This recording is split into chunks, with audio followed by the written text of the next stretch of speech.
Well, thanks for joining me, Brian Narelle. You're welcome. Nice to see you again. You too, mate. Nice talking to you again. So tell us about your role in Dark Star as Lieutenant Doolittle. So you met John Carpenter before the film, didn't you? Obviously. Well, I lived with him. Yeah. I mean, we were well. There were several living situations, but eventually we wound up in the Hollywood Hills. About seven of us, maybe, in one house, um, including John and I, Dale Belden, Terry Winkless, who wrote The Howling, Mhm. Chuck. Uh, just about everybody I lived with, well, most of them, I would say, went into horror. I mean, I lived with Dan O'Bannon as well at a different location, different time, but everybody went into horror, and I went into Sesame Street immediately. Um, but Sesame Street does have monsters on it, to be fair. I Very mean, true. Very uh, true. Cookie, Grover, I mean, those are monsters, striking terror into the hearts of children everywhere. Oh yeah, I lived with John and others, and I was also in French class with him, which is just weird but true. uh, and I was in animation class, and I took on a titling assignment for another roommate, Terry Winkless, who wrote The Howling, um, and I was animating a title sequence for his latest film at USC, and John walked in the room while I was working and said, "Will you be in my next movie?" And I said, "Okay," because that's basically what everybody did for everybody else. But I was also aware that he had a film he worked on, a student film, had won the Academy Award recently. And I was, when we were living together in that house in Hollywood Hills, I was in Chuck Adair's bedroom watching the Oscars, and John was in his bedroom off the kitchen with his girlfriend watching, on his TV. And they announced the winning film, which was his film. He didn't get to go. I mean, only the student producer and the head of the department got to wear tuxedos and all that stuff. Hmm. So there we were. And I went to the kitchen to get something afterwards, and John came out of his bedroom to get a Coke out of the fridge. And I congratulated him, just won an Oscar. And Hmm. he went back in his bedroom, and I went back in Chuck Adair's bedroom. And that was the glamour of Hollywood right there. So when he asked me to be in his next film, I would have done it anyway. The Oscars are not an issue here, but uh, it was going to take, I don't know, a couple of weeks or whatever it was going to take. I didn't know it would take 3 years, but it did. Right. How did the filming work then? Because obviously it was really low budget. Where was it filmed? Well, the the half of it was filmed at USC in our soundstage, which is laughable back then. The film department was, I think, built as a stable by architectures as a project in the 30s or something, because it looked like a stable and it felt like a stable. And the sound stage, they call it a sound stage because there's a lot of sound in there. Um, and I think they had mattresses tacked to the wall, you know, for acoustic reasons. And the bulk of it was, I mean, the half of it was filmed in there. And then when Carpenter and O'Bannon took the footage and in the dead of night and split, which the university was not happy about, because they got a deal and some money uptown, and we wound up in a soundstage in Hollywood and created the other half of the film that expanded it into a feature and made it Yeah. what it is. Yeah. Okay. How did filming work in terms of your role? So, were you sort of could you have any input into the character at all, or was it John just basically telling you what to do? Oh, I laugh all the more now because these days I am so immersed in improv theater. Hmm. Uh, I work out 2 or 3 times a week in different venues, different situations. But back then, I called a meeting to explore the characters and sort of, well, improv, not off the script, but just, and John and Dan, they humored me for about 5 minutes. And that's how long their patience lasted. And then they said, look, John said, basically, show up and do what I tell you. That's depth of character analysis. So, And then they show up, and I fooled around with Dan in the cockpit, coming up with a funny gag to mess with the scene. And when we did it, John was livid because of the expense of the color film, and then we just wasted a take on my stupid idea. And he let us know, you will not do that again. So we did. Speaking of the cockpit and so on, I mean, obviously it was all sort of very DIY, wasn't it? How did that all get built? Oh, well, out of spit, glue, rubber bands, and you know, the the Talby's spacesuit when he goes and messes with the laser and all that stuff. Yeah. The front, unlike my front of my spacesuit is an inverted dish drying rack, but the front of his spacesuit is an inverted cupcake tin, which if you notice, it'll be very clear. But the back of his spacesuit completely took me by surprise because my girlfriend at the time, her best friend Melissa, bought a small Sony TV, brand new, and it came in a box with styrofoam packing, forms around it. And she took the forms apart to birth the television, and was about to throw them away. I said, no, no, no, no, no, no, no, no, give those things to me. And I took them and I gave them to Dan O'Bannon. To what end, I don't know, because he was constructing and building all these things. And when I saw the film, it was at Filmex at the film festival, and I saw Talby walk into the dome, and he turned his back, and there are the two white foam things from Melissa Norman's TV set on his back. I just fell over, but the film, it's full of things like that. Like my control panel is inverted backlit plastic ice cube trays. Okay. And my helmet, the way I can breathe, well, I can't breathe, but I mean, supposedly the way I breathe is those are vacuum cleaner hoses coming out of my helmet. Yeah. That the whole thing's made out of that. The alien, obviously, that was very amusing because it's just speech ball, isn't it, with the gloves? Yeah. Well, those are the feet. Those are the actual, not the actual, but they're the rubber replicas of the creature from the Black Lagoon. That's Oh, where those claws come from, and yeah. they're operated by Nick Castle, who is the bad guy in Halloween. He also directed The Last Starfighter and Tap. He's a great director and a great actor. And his best performance by someone being a monster feat. If there was a category, he would definitely win that. But that was him. Right. But you said you lived with Dan as well. So what was he like to live with? Because he must have been a nightmare. With who? With Dan O'Bannon. Oh, Dan. Well, no, I mean, he wasn't a nightmare. I mean, for some people, he might have been. Hmm. I was told somebody was driving up and down the street with a loud car, and he took pot shots at him. I don't know if that's true.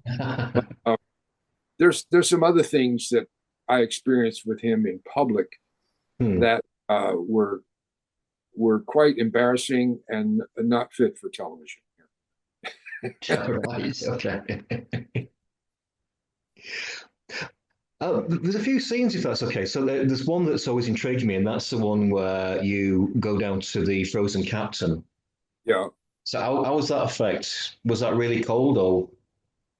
it was really hot. It was really hot, and you couldn't breathe.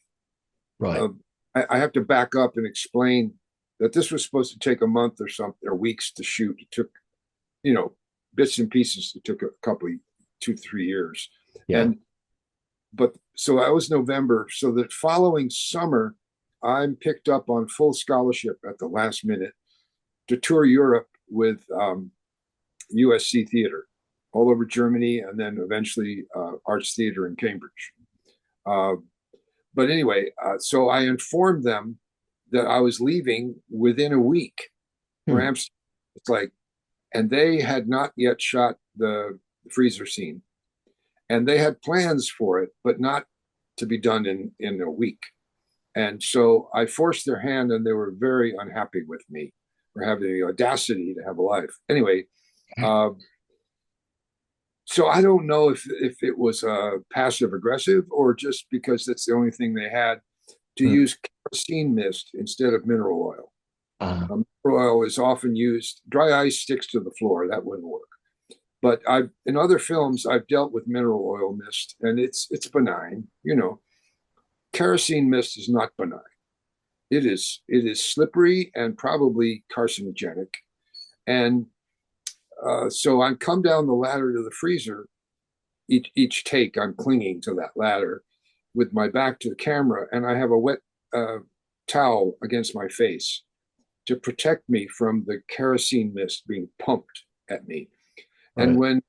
when John can barely see me from behind the camera when it's that thick, then he yells action.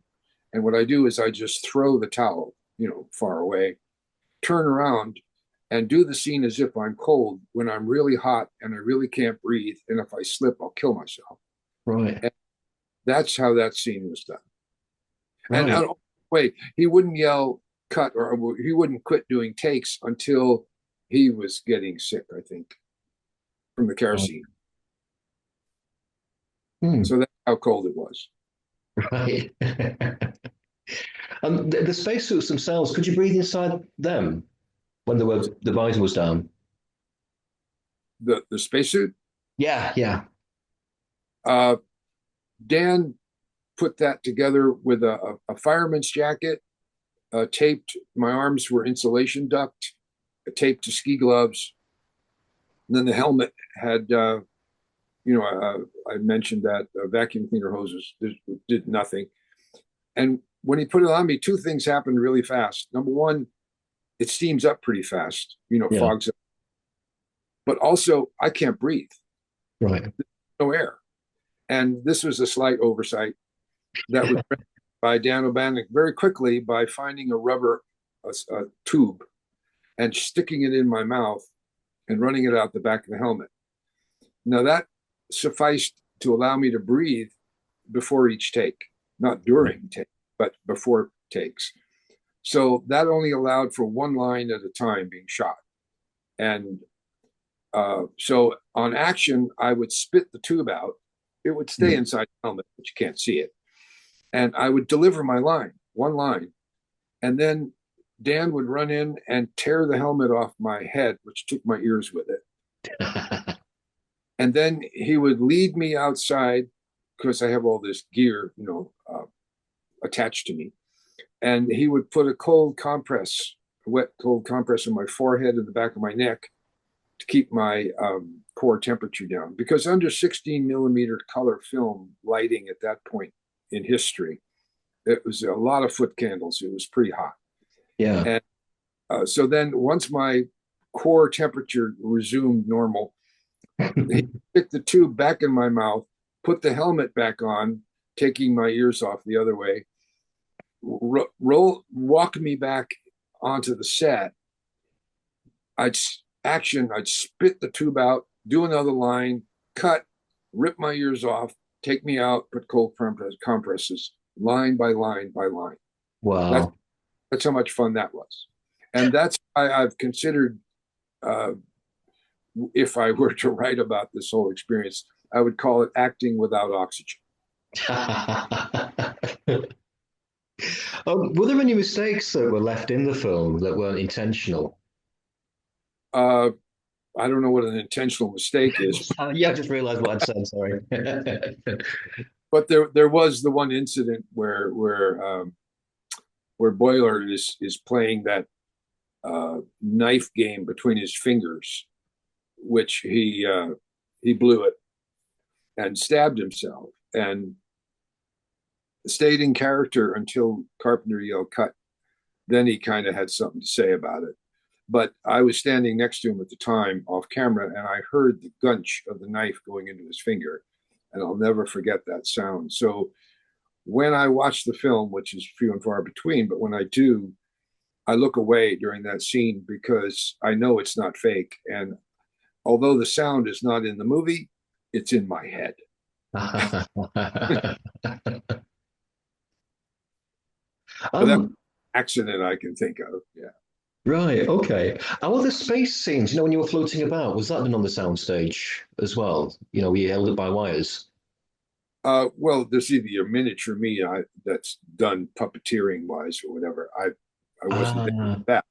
But in terms of when I'm actually talking to the bomb, hmm. uh, I'm sort of floating around by virtue of my quadriceps. I mean, my legs. I'm just kind of Oh, I see. bobbing around like that. Hmm. Uh, doing my one line at a time before having my ears taken off. So how did the college react when you moved to a different soundstage away from the college? You said they were quite angry about it, but what happened with that? Well, my understanding was they were ripshit pissed Yeah, because uh, basically John and Dan stole the film and stole the soundtrack as far as they're concerned because it was made as a project in the university, by the university, for the university, right. according to the Constitution of the University of Southern California.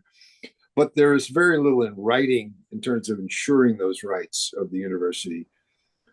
Nevertheless, there are lawyers. I mean, the administration was up in arms, but their lawyers pointed out that the Jack Harris, the producer who took it on and Hmm. paid to make it a feature, uh, that he had some pretty heavy duty lawyers, and that if they took it to court, it would probably cost a lot of money and they would lose. Yeah, So, the lawyers told the administration, you know, draft something that protects you in the future. This is a done deal. But right. I go back to the university for a long time because I felt that I would be considered guilty by association, although I had nothing to do with it really on Yeah. that level. However, when I was at the Comic Con in San Diego one year, I met Ray Bradbury. Oh, And I had no idea that I was representing Dark Star at that point. I mean, I'm the only one there hmm. as far as he's concerned. And he felt that Carpenter had stolen some ideas from some of his writings. And I couldn't tell you what, but he could. And as the representative of the film, he looked at me through his Coke bottle glasses Hmm. with daggers of fire and just let me have it. And it was very uncomfortable. Going back to sorry, I'm jumping about all over the place, but going back to the special effects, because Dan made the spaceships and the bomb and that sort of thing, didn't he? Out of was it model kits and that sort of thing? Well, no, there's no model. There's a model kit now. I own one. It was Oh, by a company in Cornwall, right. uh, spaceships. But the ship itself was designed by cartoonist Ron Cobb, Oh, right. and what it was made of, I have no idea originally. The only thing I know, because I saw it, is bomb number 20 or bomb number 19, the same thing, but is the from a model kit of an 18-wheeler truck.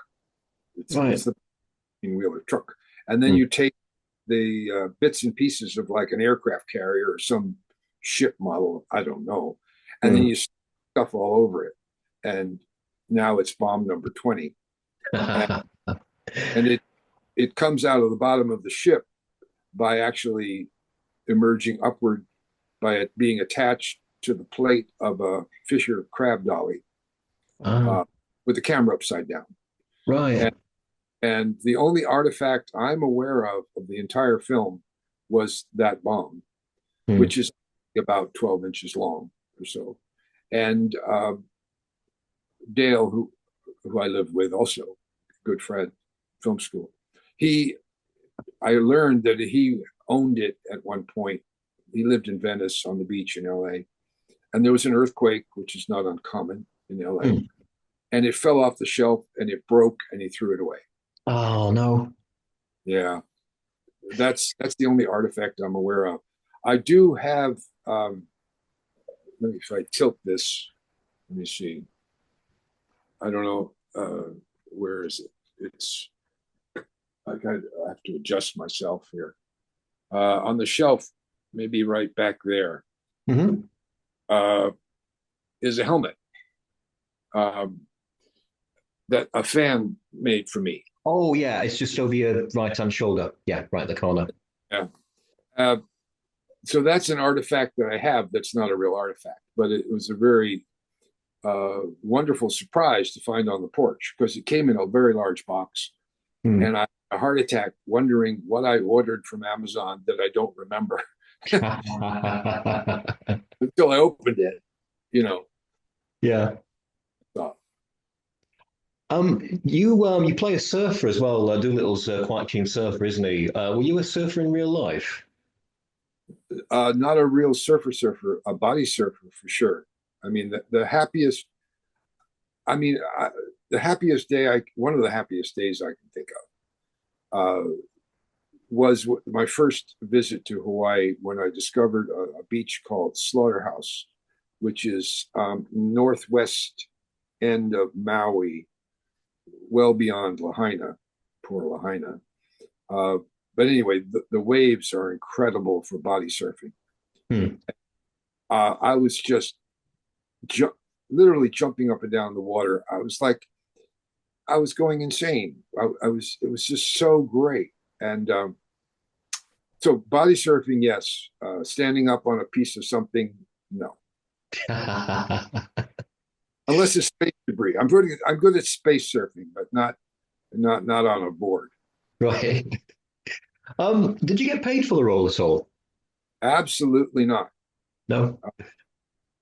When we went uptown, into the sound studio, um, Carpenter handed us all uh, papers, contracts, release forms, saying that if we have to sign all this stuff Hmm. in order to release the film, and everybody said, well, everybody, there's not that many of us.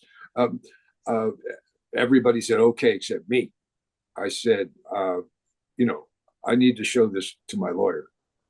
And fortunately, I had a lawyer. I couldn't afford a lawyer, but he took pity on me.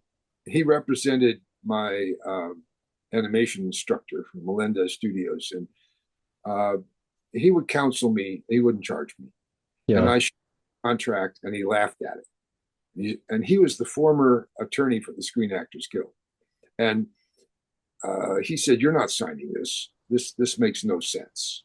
It's baloney." So I Hmm. went back and told Carpenter, "I'm not signing this." My lawyer says it's baloney, and Carpenter was not happy. But it didn't stop anything from happening, except I certainly never got paid anything until, oh, wait, drum roll, the BBC. Let's hear it for the BBC. They Right. did a 3 hour, three series retrospective history of sci fi films. And because they referred to and used Dark Star in there somewhere, Hmm. under SAG contracts, they had to pay me Oh, a fee. So it took about 35 years or 40 years, and I got a small fee from right. them, from the Right. BBC. And so I just want to mention, having worked with Lucasfilm as animation director and uh, also being a puppeteer, that George Lucas had to go to England, Elstree Studios, to create Star Wars, and Jim Henson had to go to England to create the Muppet Show. Oh. So, long live the king or whatever's going on now. Did you ever see John Carpenter after the filming? How did you get on with him after the film? I've seen him probably, I could think of two times. Yeah. It's 50 years. I could think of two times. Number one, I'm not in LA anymore. I'm way up here in sort of Lucasfilm Pixar land, Right. uh, in the Bay Area. But I first saw him years ago when he was on location up here in the Bay Area, remaking Village of the Damned. And I knew he was shooting in West County, and I didn't know where. And I just drove out there. I just drove out there, and I saw all these trucks, the whole film crew scene. Hmm. I just walked into the area. It had security. Security eventually said, "Who are you? What are you doing here?" And I explained. And he went, "Oh," he said, "well, John's wife is going to be here in a minute." And she was. And she drove me out the location in the field. And we drove up to John, who's in the middle of working. And, he's expecting to see his wife. He's not expecting to see me in the car. Mm-hmm. Yeah. And I did. And I, sort of told him what I've been doing. And he was sort of like, "Oh, you're still in the business?" I mean, that was his reaction. And then I was flown to Kentucky for a film festival when the new edition of Dark Star was released, and I was signing autographs for a few days. And he was the star of the film festival, Hmm. and so I bumped into him there, and it was, you had to pay $35 to have an audience with him. Oh, Doing that until he pays me $35 for the movie. But not holding my breath either way. But it was just a quick hello, and I gave him my phone number in hopes that he would contact me, and he didn't. So I think he's just made a life project out of ignoring Dark Star, like it didn't happen. yeah. He wants people to notice other things than that. Yeah. How did you feel about because it was a collaborative effort, wasn't it? And now everything's John Carpenter's, and then the name of the film. How do you feel about that? Well, I dealt with that when Dan O'Bannon died, Hmm. and I went down to LA for a memorial. And as a cartoonist, that I have certain powers. Hmm. And I did a cartoon for Dan's wife, Diane. Yeah. And it's a marquee of a movie. It says Dark Star. It says John Carpenter's Dark Star on the marquee because that's how it's billed. And then I have a little guy walking away with a stepladder, having just hung a series of signs that extend down to the sidewalk that say co-written by Dan O'Bannon, special effects by Dan O'Bannon, edited by Dan O'Bannon. And these signs just go on and on all the way to the ground. Hmm. And, uh, and I gave that to her because Dan, it's all over that film from Yeah. start. And they had their own falling out, and I had long since left town, and so I have no inner knowledge of their relationship. But other than to know, to see, it seems like there was none Right. shortly. Yeah, but I do know that they went to see Dark Star when it opened, and it was in a movie theater with about 12 people in it because it had a broad release in LA, like 45 theaters all at once for a Hmm. movie full of people nobody's ever heard of about something they don't know. And it was such a disappointment for Dan that he apparently walked out and said, fuck him, if I can't make him laugh, I'll scare the shit out of him. And he would eventually write Alien and do just Well, you've had a long career yourself, haven't you, after the film in art and puppeteering and that sort of thing. So, what did you do immediately after the film? immediately after. Well, at the same time, 1974 is when it premiered at Filmex. Hmm. At that time, I was living in San Diego, and I was creating a film for a new animation studio, writing and animating stuff for them. And in the middle of it all, they had a solicitation for a TV commercial for a radio station. And I got involved by virtue of eavesdropping. It was none of my business, really. But as a result of all that, to make a long story short, I created the San Diego Chicken, which was a cartoon and animated TV spot, which sent the radio station to the top of the ratings. And they made a suit. They hired a guy to get in the suit, and he, to this day, is still the chicken. We're talking, Right. we're talking 40, 50 years, whatever. No, it's a lot of years. And so anyway, I created the San Diego Chicken at that time, Right. which became sort of the mascot of mascots in terms of sport world. Right. One of the things I was doing. But eventually I moved up to Northern California because of taking over performing the cartoon presentation of underground cartoonist Vaughn Bodie, who was in the National Lampoon. And that brought me up to the north where I knew nobody, which made things tough.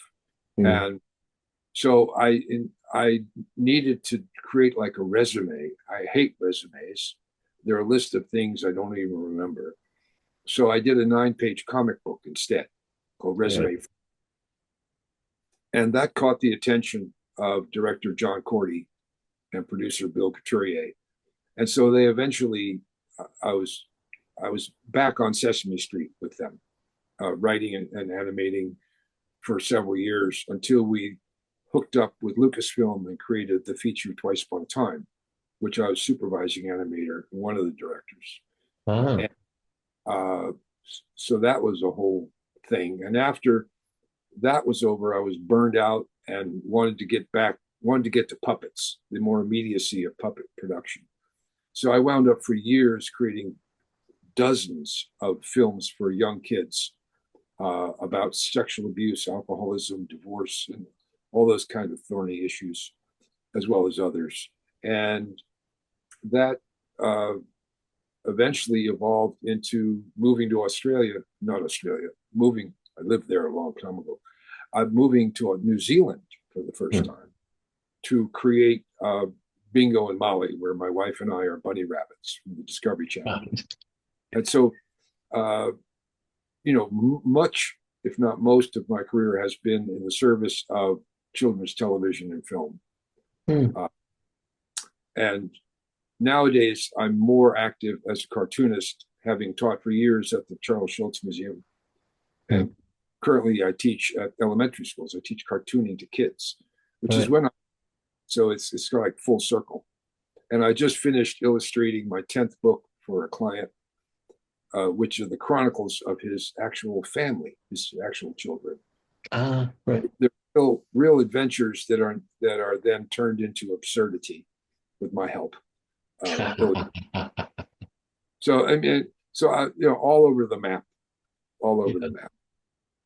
but also very active in, like improv theater is my favorite thing. But there's a movie coming out this year called Josephine, which is about a true story of a little girl who was traumatized by something. And I don't really know the whole story, but I do know that the irony of it all is that most of my films for children have been dealing with sexual abuse and predation, those kind of issues.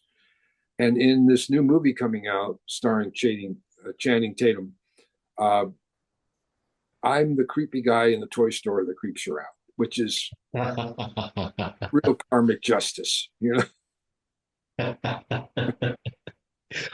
I always liked your character in Dark Star because I think everybody sort of normally sort of identifies with Pinback, don't they?